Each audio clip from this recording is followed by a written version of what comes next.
Hello दोस्तों, स्वागत है आप सभी का आपके अपने यूट्यूब चैनल सक्सेस मिरर 2.0 पर। तो दोस्तों आज हम पढ़ने वाले हैं एएलपी टेक्नीशियन में आने वाले 20 महत्वपूर्ण साइंस से संबंधित प्रश्न और इनसे रिलेटेड फैक्ट के बारे में भी। तो बिल्कुल भी स्किप ना करें और लास्ट तक बने रहें। और अगर आप हमारे चैनल पर नहीं हो तो सब्सक्राइब कर बेल आइकन को दबा लें।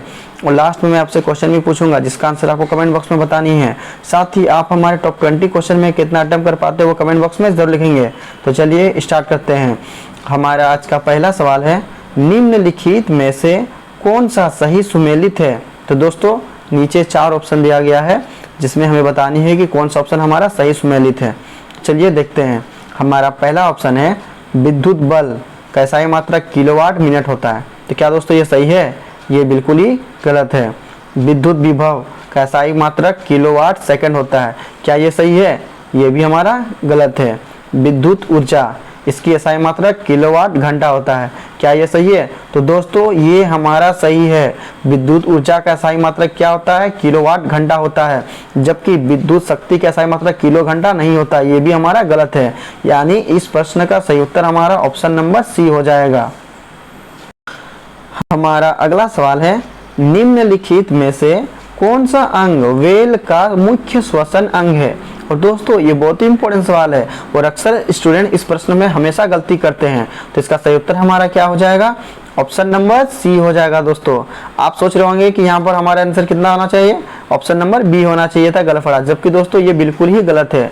व्हेल मछली जो होती है दोस्तों वो फेफड़े के द्वारा श्वसन करते हैं। जैसे कि आपने कभी देखा होगा या मोबाइल में या पिक्चर में या समुद्र में, जब ये मछली समुद्र की सतह पे ऊपर आते हैं पानी के ऊपर, तो देखिएगा दोस्तों इनके पीठ पर से फुहारा निकलती है। तो दोस्तों ये गलफड़ा नहीं होती है दोस्तों, ये फेफड़ा होती है। चूंकि ये फेफड़े से श्वसन करते हैं, जो नीचे से जब श्वसन को वो बाहर निकालती है तो दोस्तों पानी के फुवारा ऊपर तरफ आता है, जिसके कारण दोस्तों इसका सही उत्तर हमारा हो जाएगा ऑप्शन नंबर सी, कि व्हेल मछली जो होता है उसका श्वसन अंग क्या होता है? फेफड़ा होता है। हमारा अगला सवाल है, निम्नलिखित में से कौन अस्थायी उत्तक की विशेषता है। और दोस्तों किसी भी प्रश्न का उत्तर अगर आपको पहले से मालूम हो तो कमेंट बॉक्स में जरूर लिखेंगे। तो इस प्रश्न का सही उत्तर हमारा क्या हो जाएगा कि निम्नलिखित में से कौन अस्थायी उत्तक की विशेषता है। तो हमारा 4 ऑप्शन दिया गया है जिसमें हमें ये चुन के बताना है कि अस्थायी उत्तक के बारे में कौन सा वर्णन सही है। तो हमारा पहला ऑप्शन है, कोशिकाएं बार बार विभाजित होती है। चूंकि दोस्तों हमसे यह पूछा गया है कि हमारा उत्तक अस्थायी है, तो अस्थायी उत्तक में दोस्तों कोशिकाएं विभाजित होती है? बिल्कुल भी विभाजित नहीं होती है। तो ये हमारा इसका क्या होगा दोस्तों? ऑप्शन ए गलत हो जाएगा। ऑप्शन बी है, अकार्बनिक समावेशन अनुपस्थित होते हैं। तो दोस्तों ये भी हमारा बिल्कुल ही गलत है दोस्तों। अकार्बनिक समावेशन का दोस्तों क्या होता है? उसमें उपस्थित होता है दोस्तों, अनुपस्थित नहीं होता है, वो उपस्थित होता है। इसलिए ये भी पॉइंट हमारा क्या है दोस्तों? गलत है। ऑप्शन सी में है, अंतर कोशिकीय स्थान उपस्थित होते हैं। दोस्तों ये बिल्कुल ही हमारा क्या है दोस्तों? सही है। अंतर कोशिकीय स्थान क्या होता है हमारा? उसमें उपस्थित होता है। जबकि ऑप्शन डी में है, रसधानी अनुपस्थित होते हैं। ये भी बिल्कुल गलत है दोस्तों। रसधानी उपस्थित होते हैं अस्थायी उत्तक में दोस्तों, लेकिन यहाँ लिखा है हमारा अनुपस्थित। यानी इस प्रश्न का सही उत्तर हमारा ऑप्शन नंबर सी हो जाएगा कि अस्थायी उत्तक की विशेषता क्या होती है? अंतर कोशिकीय स्थान उपस्थित होते हैं। हमारा अगला सवाल है, और दोस्तों ये इंपॉर्टेंट सवाल है। साथ ही आज हम जो आपको टॉप 20 क्वेश्चन बता रहे हैं ये सारे के सारे इंपॉर्टेंट और 100% रियल आपके एग्जाम में आने वाले प्रश्न हैं। तो सभी प्रश्नों को अच्छे से देखेंगे और उन्हें याद करेंगे, और दोस्तों लाइक और शेयर जरूर कर दिया करेंगे। तो चलिए प्रश्न की ओर बढ़ते हैं। किस वैज्ञानिक ने उत्परिवर्तन का सिद्धांत दिया है? और इसका उत्तर अगर आपको पहले से मालूम हो तो कमेंट बॉक्स में जरूर लिखेंगे। तो किस वैज्ञानिक ने उत्परिवर्तन का सिद्धांत दिया? इसका सही उत्तर हमारा हो जाएगा option number C, Hugo de Vries ने। ह्यूगो डी व्रीज ने उत्परिवर्तन का सिद्धांत दिया है। हमारा अगला सवाल है, परावर्तन के नियम के अनुसार। तो दोस्तों नीचे 4 स्टेटमेंट ऑप्शन में है, तुमको बताना है कि परावर्तन के नियम अनुसार कौन फॉलो करता है। तो हमारा ऑप्शन ए में है, आपतन कोण परावर्तन कोण से बड़ा होता है। तो क्या दोस्तों ये परावर्तन के नियम के अनुसार सही है? दोस्तों ये बिल्कुल ही गलत है।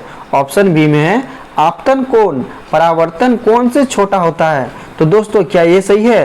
दोस्तों ये भी हमारा गलत है। ऑप्शन सी में है, आपतन कोण हमेशा परावर्तन कोण के बराबर होता है। तो दोस्तों ये बिल्कुल ही सही उत्तर है दोस्तों। आपतन कोण हमेशा परावर्तन कोण के बराबर होता है, क्योंकि आपतन कोण, अभिलंब और परावर्तन कोण तीनों एक ही बिंदु पर स्थित होते हैं, जिसके कारण आपतन कोण परावर्तन कोण के बराबर होती है। तो हमारा ऑप्शन सी इसका सही उत्तर हो जाएगा। ऑप्शन डी में है दोनों कोण हमेशा असमान होते हैं, ये भी हमारा गलत है दोस्तों। दोनों कोण हमेशा समान होते हैं, यानी ऑप्शन हमारा सी क्या होगा दोस्तों 5 का। परावर्तन के नियम के अनुसार आपतन कोण हमेशा परावर्तन कोण के बराबर होता है। हमारा अगला सवाल है मापन इकाइयों की सीजीएस प्रणाली का क्या अर्थ है। तो दोस्तों मापन इकाइयों में जो सीजीएस प्रणाली होती है उसका क्या अर्थ है। तो हमारा ऑप्शन ए में है कूलम, गॉस, स्टेरेडियन, ये दोस्तों गलत है। ऑप्शन बी में है सेल्सियस, ग्रेड, सेकेंड, ये भी दोस्तों हमारा गलत है।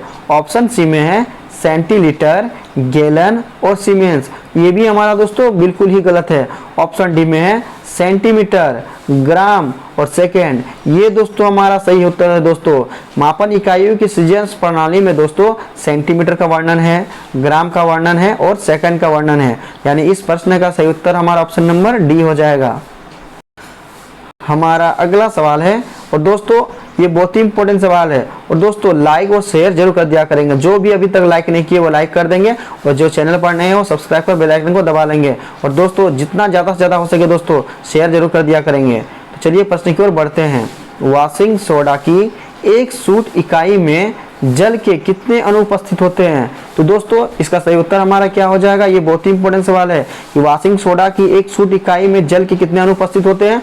तो वॉशिंग सोडा का क्या सूत्र होता है दोस्तों, Na2CO3 10H2O। तो दोस्तों आप देख सकते हैं हमारे यहाँ पूछा क्या है दोस्तों, जल का कितना अनुपस्थित होता है, जल का पूछा गया दोस्तों। तो कितना होता है हमारे यहाँ पर 10 होता है दोस्तों, यानी इस प्रश्न का सही उत्तर हमारा ऑप्शन नंबर डी हो जाएगा 10। वॉशिंग सोडा की एक सूट इकाई में जल के कितने अणु उपस्थित होते हैं, 10 अणु उपस्थित होते हैं। हमारा अगला सवाल है बादलों की ऊंचाई, दिशा और वेग को मापने के लिए किस उपकरण का उपयोग किया जाता है। तो दोस्तों इसका सही उत्तर हमारा क्या हो जाएगा, option number B nephoscope. Nephoscope का प्रयोग बादलों की ऊंचाई, दिशा और वेग को मापने के लिए किया जाता है। हमारा अगला सवाल है निम्नलिखित में से कौन सा जीव मोनेरा जगत से संबंधित है। और दोस्तों ये बहुत ही इंपॉर्टेंट सवाल है, साथ ही दोस्तों लास्ट तक बने रहेंगे। अगर आप हमारे साथ लास्ट तक बने रहते हो तो ये आपके एग्जाम के लिए बहुत ही यूजफुल होगा दोस्तों। तो इसका सही उत्तर हमारा क्या हो जाएगा, ऑप्शन नंबर डी खमीर।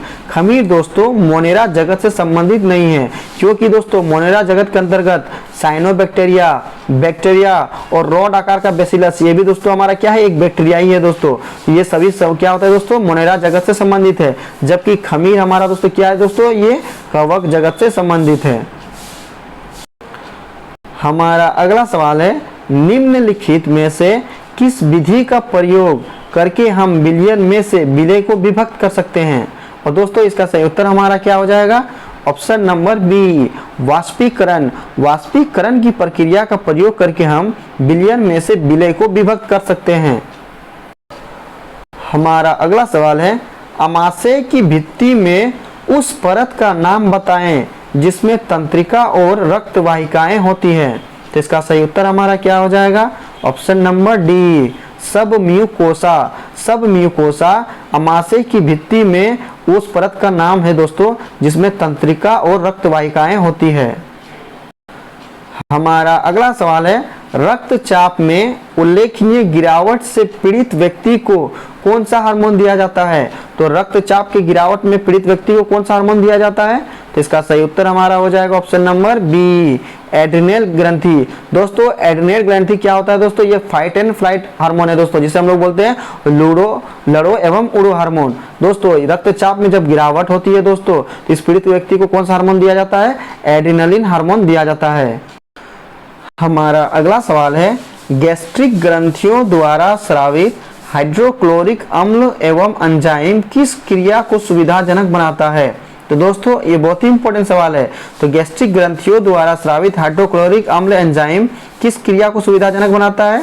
तो इसका सही उत्तर हमारा हो जाएगा ऑप्शन नंबर डी पेप्सिन।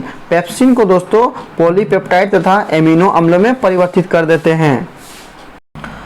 हमारा अगला सवाल है, किस प्रकार का लेंस आभासी, सीधा और छोटा प्रतिबिंब बना सकता है? जिसका सही उत्तर हमारा क्या हो जाएगा?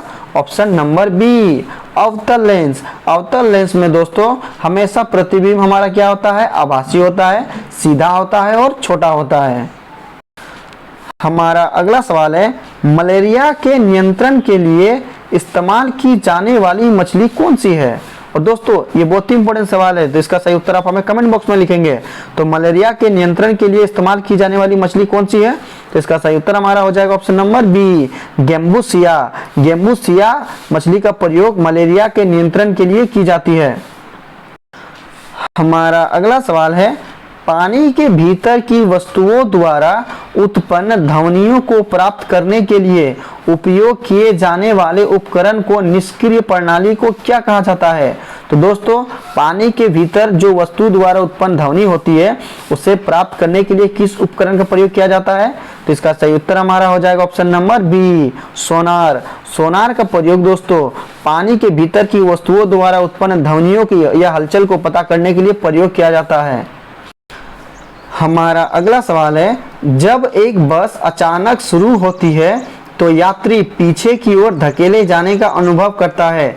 यह निम्नलिखित में से किसका उदाहरण है? तो दोस्तों जब बस अचानक से शुरू होती है तो यात्री क्या होता है दोस्तों? पीछे की ओर धकेला जाता है, उस तरह से वो अनुभव करता है। तो यह किसका उदाहरण है दोस्तों? इसका सही उत्तर हमारा हो जाएगा ऑप्शन नंबर बी, न्यूटन का पहला नियम। क्योंकि दोस्तों जब बस खड़ी होती है तो वह स्थिर अवस्था में होती है, यानी जड़त्व की अवस्था में होती है, और जैसे ही उसमें गति देते हैं बस में तो दोस्तों उसमें बैठे यात्री पीछे की ओर धकेले जाने का अनुभव करती है। तो दोस्तों ये विश्राम जड़त्व अर्थात न्यूटन के पहला नियम के उदाहरण है। हमारा अगला सवाल है, बॉन्ड CHO क्रियाशील मूलक को क्या कहा जाता है? तो इसका सही उत्तर हमारा क्या हो जाएगा? Option number b, aldehyde. Aldehyde समूह के दोस्तों बॉन्ड CHO का कहा जाता है। हमारा अगला सवाल है, और दोस्तों ये बहुत ही इंपॉर्टेंट सवाल है, तो इसका उत्तर आप हमें कमेंट बॉक्स में लिखेंगे। ग्लूकोज का विखंडन पाइरूवेट में होता है तो यह प्रक्रम कहाँ संपन्न होता है? तो इसका सही उत्तर हमारा क्या हो जाएगा? Option number b, mitochondria. Glucose का विखंडन जब पाइरूवेट में होता है तो यह प्रक्रिया कहाँ संपन्न होती है? माइटोकॉन्ड्रिया में संपन्न होती है। हमारा अगला सवाल है, और दोस्तों आज का हमारा अंतिम प्रश्न है। साथ ही आज हमने जो आपको टॉप 20 क्वेश्चन बताया ये सारे के सारे इंपॉर्टेंट और 100% रियल आपके एग्जाम में आने वाले प्रश्न हैं। तो सभी प्रश्नों को अच्छे से देखेंगे और उन्हें याद करेंगे, और दोस्तों ज्यादा से ज्यादा लाइक और शेयर जरूर कर दिया करेंगे। तो चलिए प्रश्न की ओर बढ़ते हैं। मीथेन का गलनांक बिंदु कितना होता है? तो दोस्तों मीथेन का गलनांक बिंदु कितना होता है? तो इसका सही उत्तर हमारा हो जाएगा ऑप्शन नंबर सी, 90 केल्विन। और मीथेन का सूत्र क्या होता है दोस्तों? CH4 होता है। अब लास्ट वीडियो के क्वेश्चन का आंसर। लास्ट वीडियो में मैंने आपसे क्वेश्चन पूछा था कि ऑयल ऑफ विट्रियोल का रासायनिक नाम क्या है? और इसका सही उत्तर ऑप्शन नंबर डी था, सल्फ्यूरिक अम्ल। और लगभग सभी स्टूडेंट ने इसका सही जवाब दिया और मोस्टली स्टूडेंट ने इसके बारे में डिटेल्स में लिखा। तो मैं आपको फिर बोलूंगा कि क्वेश्चन के बारे में आपको जितना ज्यादा से ज्यादा पता हो उन्हें आप लिखा करो, क्योंकि जो चीजें आप लिख देते हो उन्हें आप कभी नहीं भूलते हो। अब आपके लिए आज का सवाल है, प्राकृतिक रेशा किसका बना होता है? 4 ऑप्शन दिया गया है, सही उत्तर आपको कमेंट बॉक्स में बतानी है। साथ ही आप हमारे टॉप 20 क्वेश्चन में कितना अटेम्प्ट कर पाए वो कमेंट बॉक्स में जरूर लिखेंगे, और दोस्तों लाइक और शेयर जरूर कर दिया करेंगे। तो चलिए मिलते हैं नेक्स्ट वीडियो में, तब तक के लिए बाय बाय, टेक केयर।